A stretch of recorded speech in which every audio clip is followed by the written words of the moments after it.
하나님의 말씀은 마태복음 5장 4절 말씀입니다. 함께 합독하도록 하겠습니다. 애통하는 자는 복이 있나니 그들이 위로를 받을 것이며. 아멘. 여러분 안녕하세요. 네, 반갑습니다. 하루 이틀 만에 갑자기 겨울이 된 것 같습니다. 건강들 잘 챙기시고 또 길 미끄러우니까 안전 운행하시기를 바랍니다. 팔복은 모두 다 성도가 복받는 조건 혹은 방법이나 비결이 아니다 말씀드렸죠. 이미 복받은 성도들의 내적이고 그리고 영적인 상태이고 삶의 현실입니다. 너희가 이렇게 하면, 이렇게 살면 이런 복을 받을 거야 라고 말씀하신 게 아니라 이미 복을 받은 성도들은 이렇게 살게 될 것이다 라고 말씀하시는 거예요. 성도의 정체성에 관한 이야기입니다. 그리고 그 일을 위해서 예수님이 이런 일을 하실 거야 라고 하신 거예요. 예수님의 사역에 관한 이야기이죠. 하나님께서 성도의 삶을 어디로 끌고 가시는지, 그리고 예수님이 그 일을 어떻게 이루어 가실지를 보여주고 있다라는 것이죠. 오늘 처음 이 말씀을 들으시는 분은 지난 2주간의 말씀을 들어보시기를 바랍니다. 그래야 오늘 말씀뿐만이 아니라 앞으로 나눌 말씀들이 이해가 되고 도움이 될 것 같습니다. 만약에 팔복을 너희가 이렇게 살면 이런 복을 받을 거야로 보면 사실은 문제가 심각해집니다. 우리가 믿는 이신칭의의 교리, 믿음으로 구원받는다라는 그 교리는 다 쓰레기통에 버려야 되고요. 굳이 예수를 믿을 필요가 없어집니다.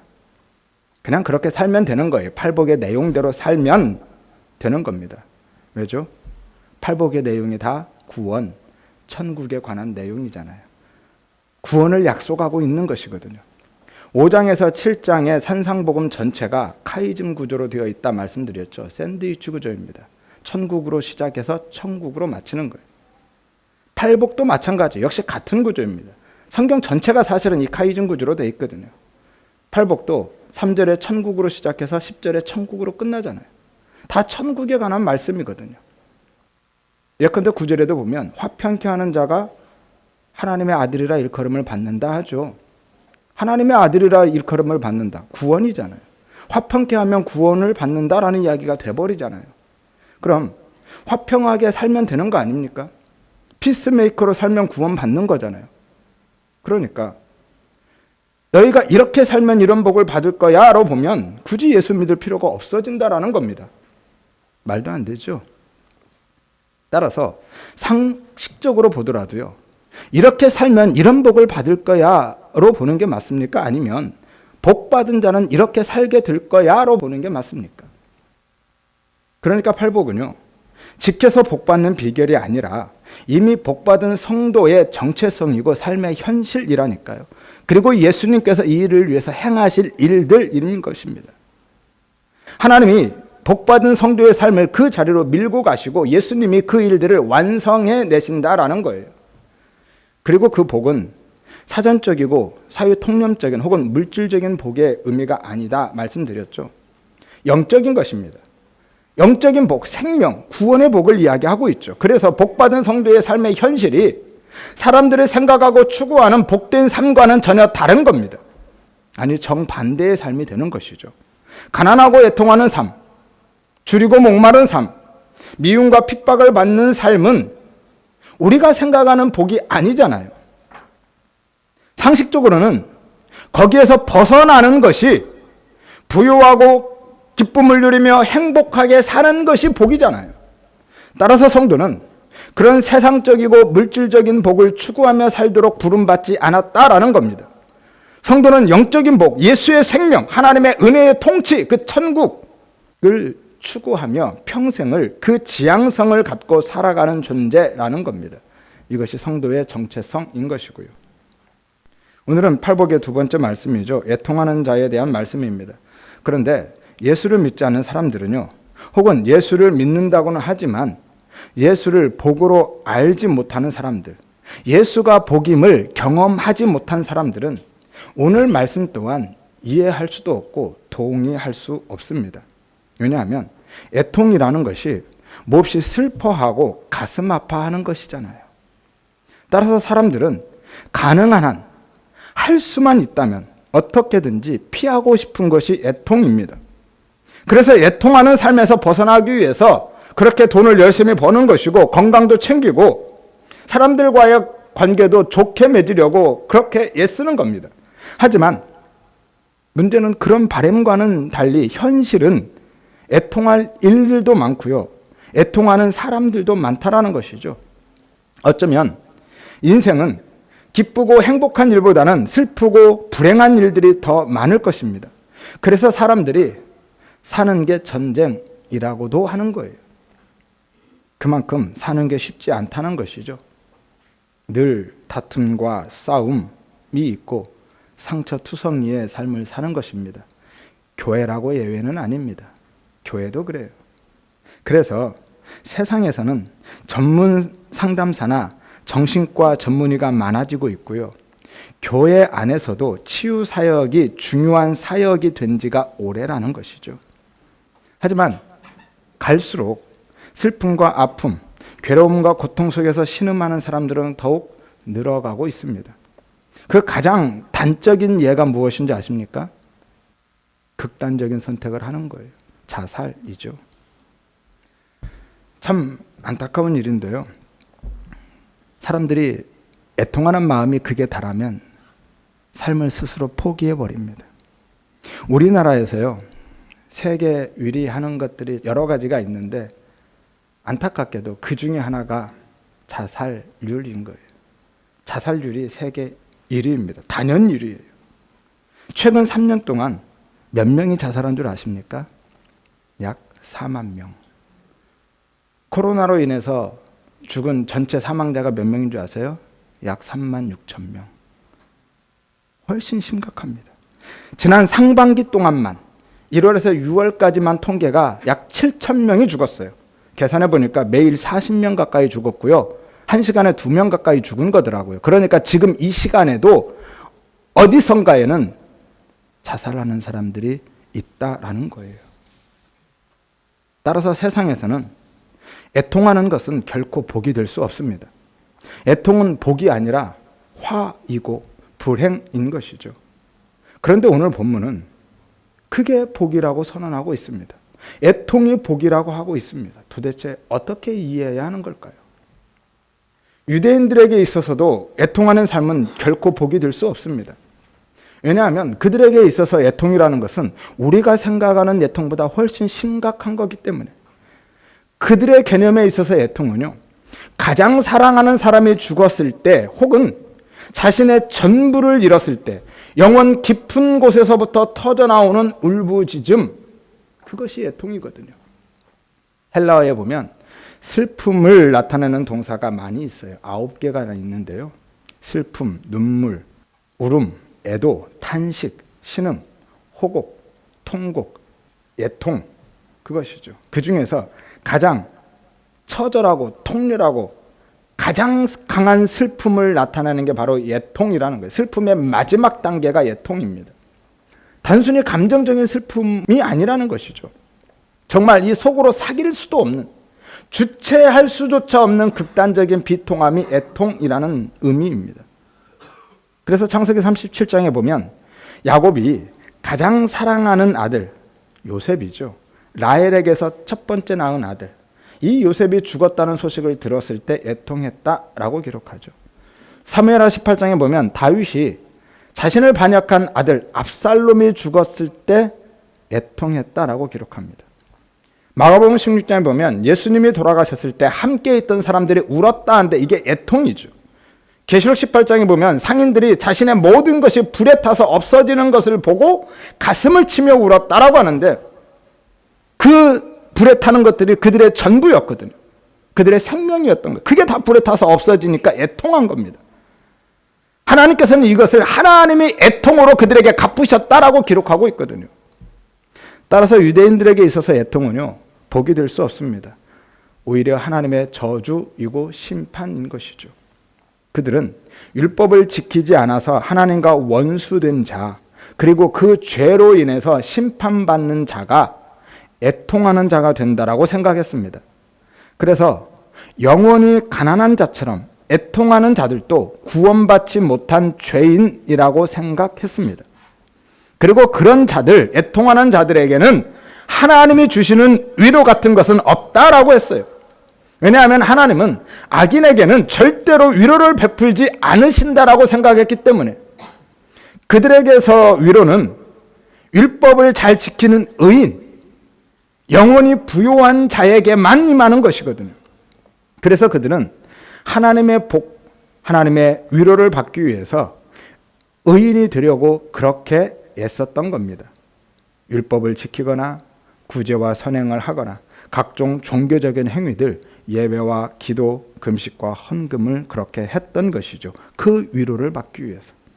그런데 오늘 예수님은 애통하는 게 복이다라고 하시니 역시 그들도 도무지 이해할 수도 도저히 수용할 수도 없었던 것이죠.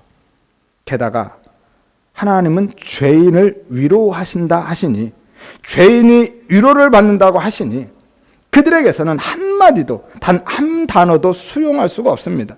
말도 안 되는 소리고 정신 나간 소리로밖에는 들리지 않는 것이죠.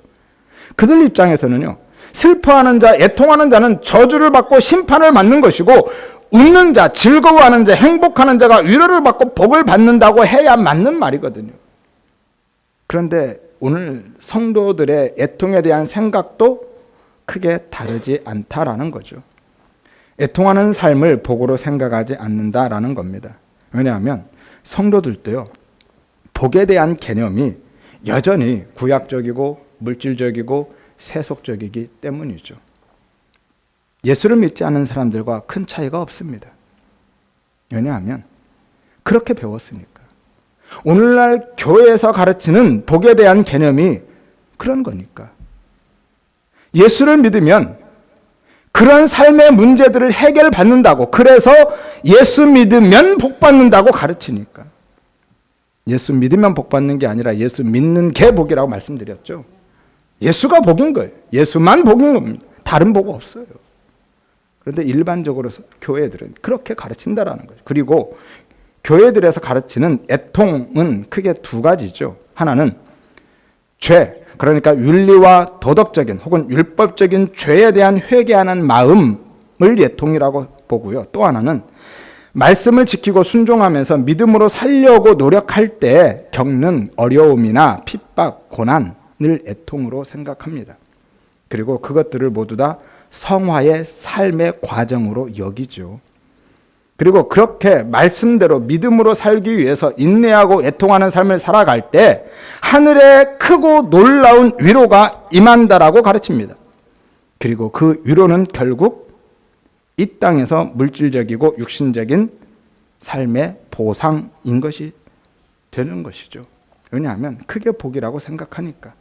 한마디로 내 문제 해결, 소원 성취, 그게 복이 되는 것이고 하나님의 위로가 되는 것이죠. 그래서 회개 운동도 성화 운동도 하는 것이고요. 천주교의 사순절 제도 같은 것들을 도입해서 때만 되면 40일 새벽 기도니 40일 철야 기도니 혹은 릴레이 금식 기도니 미디어 금식 기도 같은 것을 하는 겁니다. 예수의 고난에 한번 동참해보자라고 하는 것이죠. 특히 고난주간 일주일은 더하죠. 지금도 마찬가지예요. 성탄절 앞두고 있으니까 교회들이 뭐 하고 있어요? 대림절 지키고 있잖아요. 대림절 몇 주 하면서 그것도 강대상에 촛불까지 켜가면서 그러고 있습니다. 오늘날 기독교가 완전히 천주교로 회귀하는 것 같아요. 여기에 대해서는 할 말이 많은데요. 오늘 주제가 아니라서 일단 지나갑니다. 다음에 기회가 되면 조금 구체적으로 말씀을 드리기로 하겠습니다. 그리고 그렇게 하고 난 후에 무엇인가 내가 해냈다라는 그 생각에 기뻐하고 뿌듯해하고 자부심을 느끼죠. 반대로 중간에 중단한 사람들, 포기한 사람들은 죄책감을 느끼기도 하죠. 그리고 그렇게 해낸 사람들은 그것 때문에 하나님께서 큰 위로를 주시고 상급을 주실 것으로 기대합니다. 건강의 문제랄지 사업상의 문제랄지 직장이나 자녀들의 학업이나 진학, 취업 같은 것들에 대해서 결국은 내 문제 해결 소원 성취로 간다니까요. 그러니까 우리가 회개하면 또는 종교적인 열심을 내면 하나님이 그러한 하늘의 위로를 주신다라고 생각하는 거예요. 전혀 이상하지 않죠? 당연한 것처럼 들리잖아요. 왜냐하면 그게 통전적인 성화론이니까. 지금 교회에서 모든 성도들의 삶의 목적을 그것으로 가르치고 있으니까. 그런데 여러분, 그게 사탄의 속임수라니까요. 함정입니다. 왜냐하면 그 통전적인 성화론 안에는 예수가 없어요. 십자가가 없습니다. 나밖에 없어요. 지극히 인본주의적인 생각인 거죠. 이게 유대주의라니까요. 성경을요, 문자적으로 표피적으로만 보면 아무리 들여다봐도 인간 중심으로밖에 볼 수가 없어요. 우리가 해야 할 일들, 그리고 우리가 지켜야 할 계명들로밖에 보이지 않습니다. 그래서 우리가 복받고 행복하게 사는 비결로 성경이 보이는 것이죠.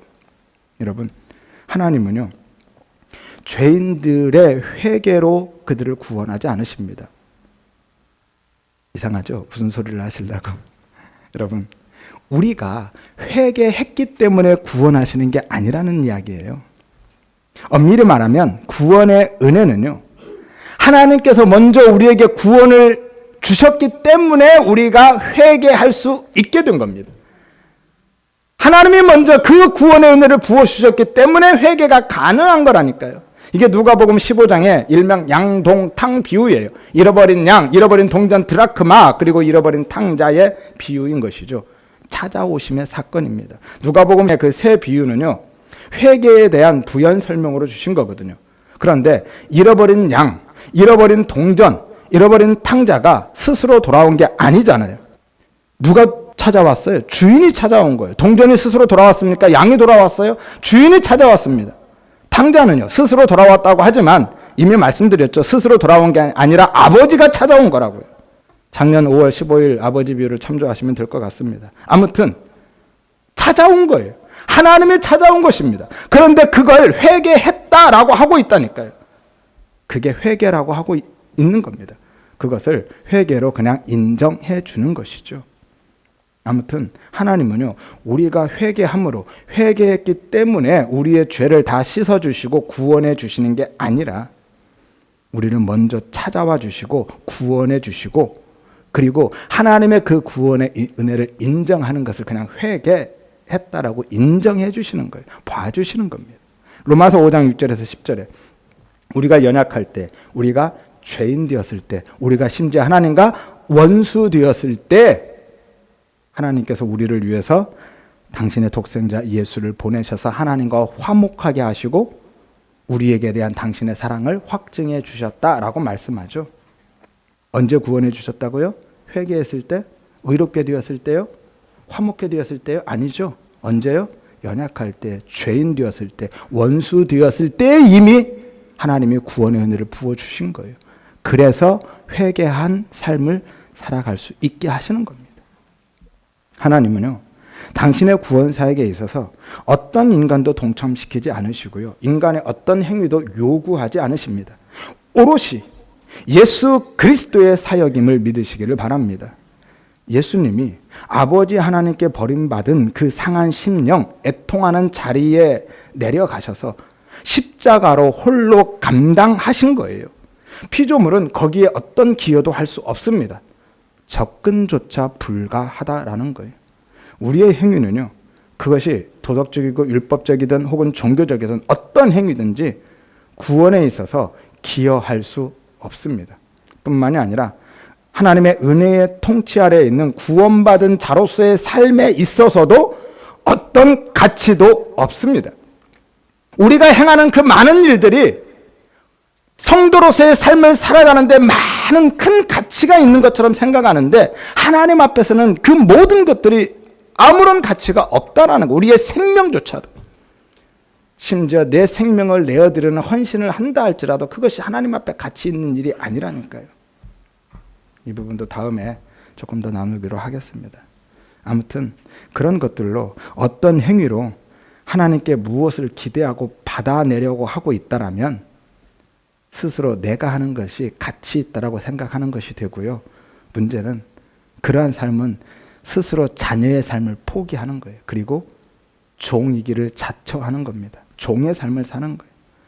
그리고 하나님의 은혜를 내 조건이나 자격, 공로로 마땅히 받아낼 수 있는 대가나 보상으로 여기는 겁니다. 하나님의 은혜는요, 우리가 무엇을 해서 받아내는 대가나 보상이 아닌 거예요. 우리는 세리처럼요, 그냥 가슴을 치면서 그저 불쌍히 여겨주시기를, 살려주시기를 구할 뿐이고 그 은혜와 긍휼을 바랄 뿐입니다. 바울처럼 내가 죄인 중에 괴수라고 고백할 뿐이죠. 그 이상 없습니다.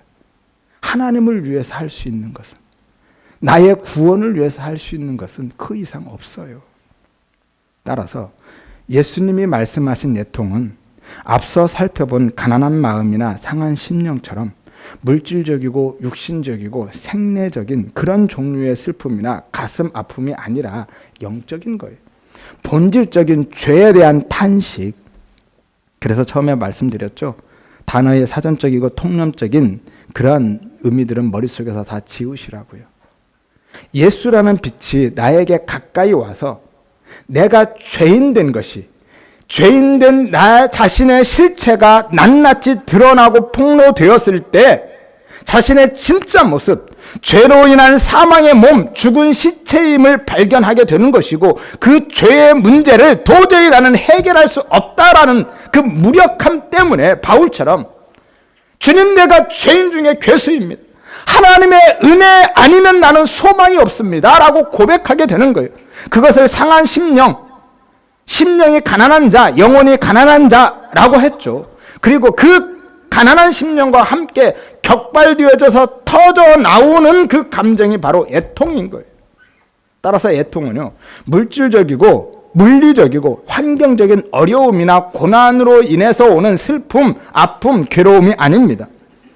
하나님을 떠나서 살아가는 삶이나 하나님처럼을 꿈꾸며 사는 이 타락한 본성, 본질적인 죄의 문제 때문에 신음하는 탄식인 거예요. 곧 육적 자아의 죽음을 경험하는 겁니다. 그래서 성도의 애통은 저주나 심판이 아니라 복이라고 하는 겁니다. 따라서 애통은요, 자신의 죄인됨에 대한 통렬한 인식과 뼈저린 자각에서부터 출발하는 것이고요, 심령, 영혼의 가난으로부터 오는 필연적인 결과인 거예요. 심령의 가난과 애통은 그렇게 서로 연결되어져 있고요, 항상 함께 동행합니다. 그리고 그렇게 애통하는 삶이 예수의 복, 구원, 생명을 받은 우리 성도의 영적 상태이고 삶의 현실이고, 성도가 지향하고 추구하며 살아가야 할 신앙생활의 본질이다라는 거예요. 내 성품을 개발하고 내 삶을 발전시키고 향상시켜가는 것이 신앙생활의 목적이고 본질이 아니라, 왜냐하면 그게 가난한 심령의 자리에 서고 애통하는 삶을 살아가는 게 성도의 정체성이니까요. 그게 바로 예수의 복, 구원을 받은 성도됨의 증거라니까요. 애통은요, 성경에 현재 시제로 되어 있습니다. 헬라어의 현재 시제는요, ing 형태예요. 현재 진행형입니다. 그러니까 애통이라는 것이 우리가 삶을 살아가는 동안에 한 번 왔다가 가는 게 아닙니다. 어느 한순간에 그냥 지나가는 게 아니에요. 성도의 삶에 딱 붙어 있는 게 이 애통이라니까요. 언제까지요? 천국 갈 때까지. 현재 진행형입니다. 이것은 성도의 삶의 목적이 통전적인 성화의 삶을 잘 살아내는 게 아니라 자신의 죄인됨을 올바로 인식하고 자각하고 알아가는 데 있다라는 것을 보여주고 있는 거예요. 왜요? 그래야 그 구원의 은혜에 일생을 감사하며 살아갈 수 있잖아요. 그래야 그 은혜의 영광만을 찬송하는 자로 살아갈 수 있잖아요. 이것이 성도의 정체성이라니까요. 통전적인 성화의 삶을 살아내는 것이 구원의 목적이라면 이 애통은 그렇게 우리의 삶 전체에 딱 붙어 있으면 안 되는 겁니다. 그걸 목적으로 한다면 애통은 어느 순간에 이르면 끝나야 되는 거예요. 그런데 끝나지 않는다니까요. 따라서 물질적인 삶의 상황이나 환경, 형편과는 상관없이 하나님께 복받은 자, 진짜 예수 믿는 자는 영혼이 가난하고 항상 애통하는 삶을 살게 되어 있습니다. 왜요? 하나님이 그 자리로 밀고 가시기 때문이죠. 그게 성도의 정체성이니까. 그래서 일생을 그 지향성을 갖고 살아가게 되는 겁니다. 그래서 바울이 나는 날마다 죽는다고 하는 거예요. 날마다 자신의 처음 자리, 죽은 흙의 자리를 확인하면서 애통해하며 사는 겁니다. 그리고 그 애통의 자리에서 하나님의 위로가 주어지고 있는 거죠. 반드시 애통이 선행되어야 위로라는 결과가 따라오는 겁니다. 한글 성경은요, 애통하는 자에게 주시는 복이 위로인 것처럼 되어 있어요. 애통하는 자는 복이 있나니 그들이 위로를 받을 것이다 라고 말씀하니까 마치 애통하는 삶이 위로라는 복을 받는 전제 조건이나 자격인 것처럼 보이잖아요. 하지만 아니라 말씀드렸죠. 원문을 보면은요, 이미 복을 받은 자가 애통하는 삶을 살게 되는 겁니다. 그러니까 애통이 복의 조건이나 자격이 아니라 복의 결과로 따라오는 거예요. 그리고 그에게 위로가 함께 주어지는 것입니다. 그래서 애통하는 삶이 복 구원받은 혹은 예수 믿는 증거다라고 하는 거예요. 이것을 뒤집어서 보면은요, 나에게 그런 애통하는 마음이 없으면, 본질적인 죄에 대한 인식이나 자각이 없으면, 그리고 그것으로 인한 탄식, 자기 부인의 그 지향성이 없으면 아직은 죄송하지만 그 복 구원을 받은 자가 아니다라는 거예요.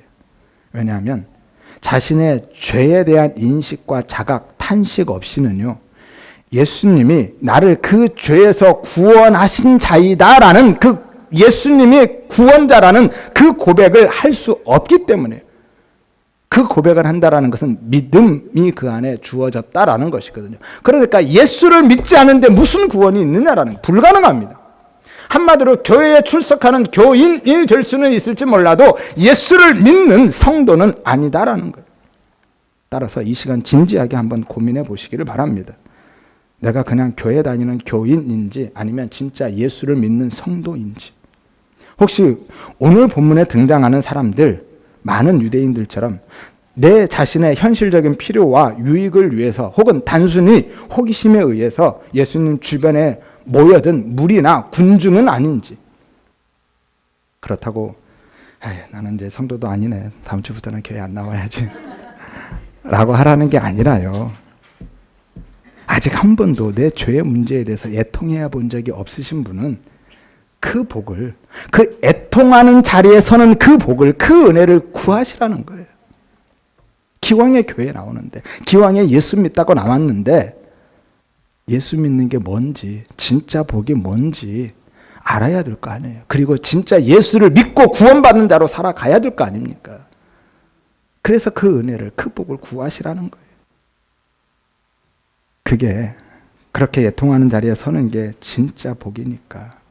내 문제 해결받고 소원 성취하는 게 복이 아니라, 아무튼 진정한 애통의 의미를 알기 전에는, 경험하기 전에는요, 내가 사망의 몸에 매여 있다라는 것을 깨닫기 전에는 진짜 위로가 무엇인지가 알 수가 없어요. 왜냐하면 하나님이 주시는 위로 또한 사전적인 의미의 위로가 아니기 때문이죠. 우리가 생각하는 그런 물질주고 육신적인 그런 위로가 아니라 영적인 거예요. 예수, 십자가, 그 구원, 천국에 대한 소망. 일반적으로 가장 사랑하는 사람의 죽음으로부터 오는 그 애통은요, 혹은 내가 가진 전부를 잃었을 때 거기서 터져나오는 그 애통은 누구도 위로할 수 없습니다. 그 무엇으로도 그를 위로할 수 없고요, 그가 위로받을 수 없습니다. 예레미야 31장 15절에서 자식을 다 잃고 통곡하며 위로받기를 거절하고 있는 라헬처럼, 그러면 하나님은 우리를 무엇으로 위로하고 또 어떤 것으로 어떻게 위로하시겠다고 하시는 걸까요? 내가 진짜 예수를 믿고 있지만, 내 안에 구원이 확증되어 있지만 아무리 생각해봐도 위로는커녕 슬픔과 고난만 더하고 있는 것 같다라는 생각이 드시는 분들도 계시죠. 한 번도 하나님의 위로를 받아본 적이 없는 것 같아 라고 생각하시는 분들도 계실 겁니다. 그런 분들은 아직 그 위로가, 하나님이 주시는 위로가 무엇인지 잘 몰라서 그러신 거예요. 이미 받으셨는데 그 위로가 일반적으로 사전적인 의미로 생각하는 위로라고 생각하기 때문에 한 번도 하나님의 위로를 받아본 적이 없다라고 생각하시는 거라니까요. 위로는요, 사전적인 의미는 다른 사람의 괴로움과 슬픔을 달래주는 따뜻한 말이나 행동을 의미하죠. 그래서 한 번도 하나님이 나를 구체적으로 품어오시고 따뜻한 말로 그렇게 위로해 준 적이 없기 때문에 그 위로를 받아본 적이 없다고 생각하시는 거예요. 하지만 헬라어 원어는요, 파라칼레오라는 단어예요. 어디서 많이 들어보셨죠? 뭐죠? 파라칼레토스, 뭡니까? 보혜사, 위로자, 성령님이잖아요. 그런데 이 파라칼레오라는 단어에 해당되는 히브리어가 라함이라는 단어예요. 지난주에 말씀드렸죠? 긍휼, 자비. 그 라함의 어원이 뭐라고 했어요? 지난주에 뭐라고 말씀드렸어요? 자궁이라고 그랬죠. 엄마의 자궁 속 태아를 향한 그 마음, 그게 긍휼이고 자비라는 거예요. 그게 하나님이 우리를 긍휼히 여기시고 우리에게 베푸시는 자비의 마음이다라는 거예요. 그리고 그게 그 하나님의 긍휼과 자비가 우리에게 위로가 된다라는 거죠. 그런데 이 라함이라는 동사에 하나의 의미가 더 있습니다. 그 의미가 뭐냐면 애통이라는 거예요. 좀 어려운 이야기인데요. 그래도 말씀은 드려야 되겠죠. 최대한 간단히 말씀드리겠습니다. 히브리어는요, 동사의 형태가 막 변해요. 그리고 그 변해가는 과정 속에서 이 라함, 긍휼이라는 단어가 애통으로 바뀌는데요. 히브리어 동사는 단순형 그리고 강의형, 사역형으로 나뉘고요. 거기에 그 안에 능동태와 수동태가 또 어간들이 막 각각 변합니다. 그래서 칼, 피엘, 푸알, 히필, 호팔, 니팔, 무슨 욕하는 것 같은데 더 하면 어려워지니까 그만 설명하겠습니다. 다 이야기하면 설교가 아니라 그냥 신학교 강의가 될 것 같아서 그냥 그런 게 있나 보다 하고 이해하려 하지 마시고 그냥 넘어가시면 될 것 같은데요. 결론은 그냥 쉽게 이야기하면 이 라함이라는 단어 하나에 긍휼, 자비, 위로라는 이 의미와 함께 애통이 함께 얹혀져 있다라는 거예요. 긍휼과 애통이 같이 있는 겁니다. 이게 히브리인들의 사고거든요. 그들은요, 히브리인들은 애통해 보지 않은 사람은 위로자가 될 수 없다고 생각했기 때문에 그 한 단어를 같이 쓰고 있는 겁니다. 왜냐하면 그 사람이 겪는 그 슬픔, 아픔, 고통을 겪어보지 않은 사람은, 애통해 보지 않은 사람은 진짜 그 사람의 심정을 알 수가 없으니까요. 한마디로 눈물 젖은 빵을 먹어보지 않은 사람은 눈물 젖은 빵을 먹는 그 심정을 죽었다 깨도 알 수가 없잖아요. 말로는 이해한다고 해요. 실제로 이해 안 됩니다. 머리로는 이해된다고 할지 몰라도 가슴으로 그 눈물 젖은 빵을 먹는 그 심정을 알 수가 없어요. 느끼지 못하는 겁니다. 그래서 애통해 보지 않은 사람은 다른 사람의 애통에 참여할 수도 없고 위로자가 될 수도 없고 위로를 줄 수도 없습니다. 그래서 성경은 세상에는 위로가 없고 사람은 위로를 줄 수 없다라고 하는 것이고 오직 예수님만이 진짜 위로자가 되신다라고 하시는 거예요. 왜요? 예수님이 우리를 위해서 우리의 애통하는 삶을 대신 사셨고요. 그리고 십자가에서 애통의 가장 깊은 자리로 내려가셔서 우리의 애통을 다 가져가셨기 때문에. 예레미야 14장 17절에 보면 내 눈이 밤낮으로 그치지 아니하고 눈물을 흘리리니 이는 처녀딸 내 백성이 큰 파멸 중한 상처로 말미암아 망함이라 라고 하시죠. 이스라엘 백성들의 죄 때문에 그들이 멸망하게 되었을 때 하나님께서 밤낮으로 우셨다라는 말이에요. 하나님의 애통이 기록되어 있죠. 그런데 이 하나님의 그 애통 눈물은요, 단순히 이스라엘의 멸망에 대한 탄식이 아니라, 그것이 안타까워서가 아니라 회복에 대한 약속으로 주고 계신 거예요. 하나님은 어차피 멸망시킬 사람들에 대해서는 울지 않으십니다. 눈도 하나 깜짝하지 않으셔요. 우리를 향한 하나님의 그 눈물, 애통에서부터 십자가가 출발하는 것이고요. 이것이 우리의 위로의 시작이 되는 거예요. 그리고 누가복음 19장에 보면 예수님이 예루살렘 성의 멸망을 보시고 우셨다라고 기록하죠. 그리고 계시록 21장으로 가면 거룩한 성 새 예루살렘이 내려옵니다. 그 사이에 뭐가 있어요? 예수님의 십자가가 있잖아요. 그러니까 예수님이 예루살렘의 멸망을 보고 우셨다라는 것은 그 예루살렘을 다시 회복시키겠다라는 약속으로 주고 있는 거예요. 하나님의 눈물, 애통에는 반드시 회복의 약속이 들어가 있다니까요. 요한복음 11장에 보면 예수님이 나사로의 무덤 앞에서 갑자기 우십니다. 왜 우셨어요? 사랑하는 나사로가 죽었기 때문에 울었습니까? 아니죠. 여러분, 예수님께서 나사로가 죽기를 기다렸다 가셨는데 무슨 나사로가 죽었다고 우셨겠습니까? 어차피 조금 있으면 금방 살릴 건데 나사로의 죽음이 슬퍼서 우셨겠어요? 나사로의 육신적인 죽음이 슬퍼서 우신 게 아니라 그 나사로를 죽게 한 죄의 권세, 사망을 보고 우신 거예요. 왜냐하면 그 모습이 죄로 인해서 영원한 사망에 처해질 수밖에 없는 이스라엘 백성들 전체를, 그리고 하나님의 선택한 백성 전체를 모형하고 있기 때문에 그거 보고 우신 겁니다. 그랬더니 무슨 일이 벌어져요? 그 죄로 인한 죽음과 사망의 권세가 깨지고 나사로가 살아가는 일이 벌어지잖아요. 무엇 때문에요? 예수님의 눈물, 그 애통 때문에 예수님이 그렇게 사망의 파괴자로 오신 거예요. 그리고 이것은 예수님의 애통으로 죄의 문제, 사망이 해결될 것이다 라는 것을 보여주는 예표인 것이고요. 이게 진짜 위로가 되는 거라니까요. 그리고 십자가에서 하나님과 단절과 분리되는 가장 깊은 애통의 자리로 내려가셔서 우리의 애통을 다 가져가시고 우리에게 참된 위로, 생명, 구원과 영생을 주신 겁니다. 이사야서 53장 4절에 보면 우리의 질고를 그분이 다 지셨고 우리의 슬픔을, 우리의 애통을 당하셨다라고 말씀하시잖아요. 따라서 하나님이 구원의 복을 주신 우리를 진짜 예수를 믿는 자의 삶, 애통하는 자리로 그렇게 밀어내시고 거기에서 야, 그동안 많이 힘들었지? 조금만 참아. 금방 지나갈 거야. 그리고 내가 다 보상해 줄게 라고 따뜻한 말로 위로해 주시는 게 아니라 예수를 보내심으로, 그리고 그 예수를 깨닫게 하고 예수를 알아가게 하고 예수에 대한 믿음을 주심으로 위로해 주시는 거예요.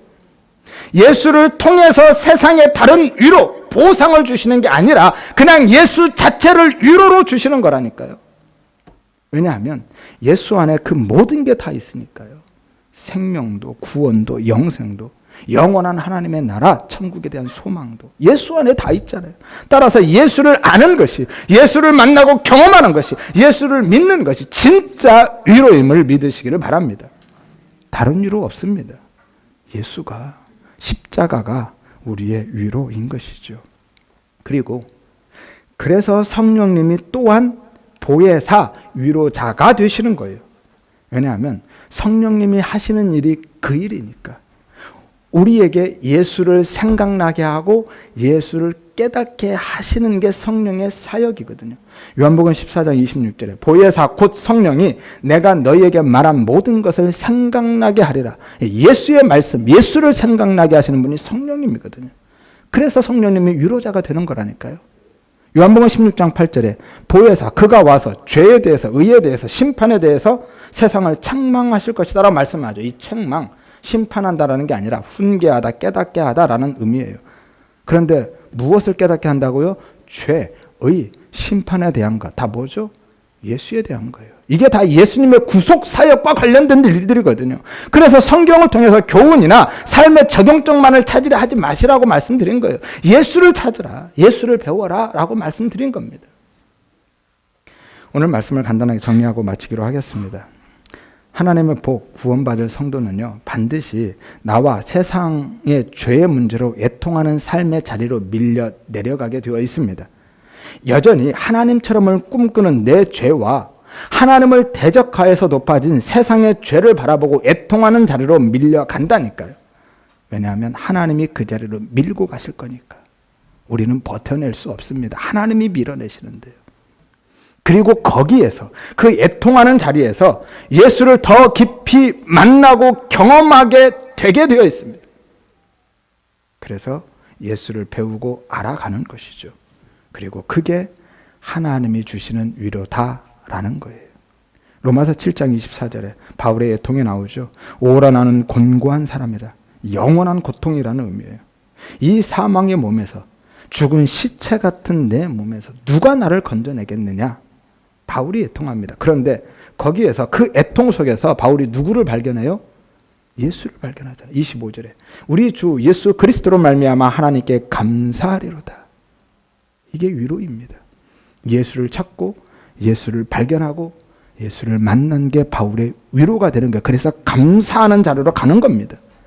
그리고 이것이 성도의 삶이고 우리의 신앙생활이라니까요. 자신과 세상의 죄에 대해서 올바로 직시하고 그것으로 애통하는 것. 내가 예수를 찌른 사람 맞습니다. 내가 죄인 중에 괴수입니다. 은혜 아니면 나는 그냥 죽은 흙이고 먼지이고 티끌입니다. 그냥 쓰레기네요.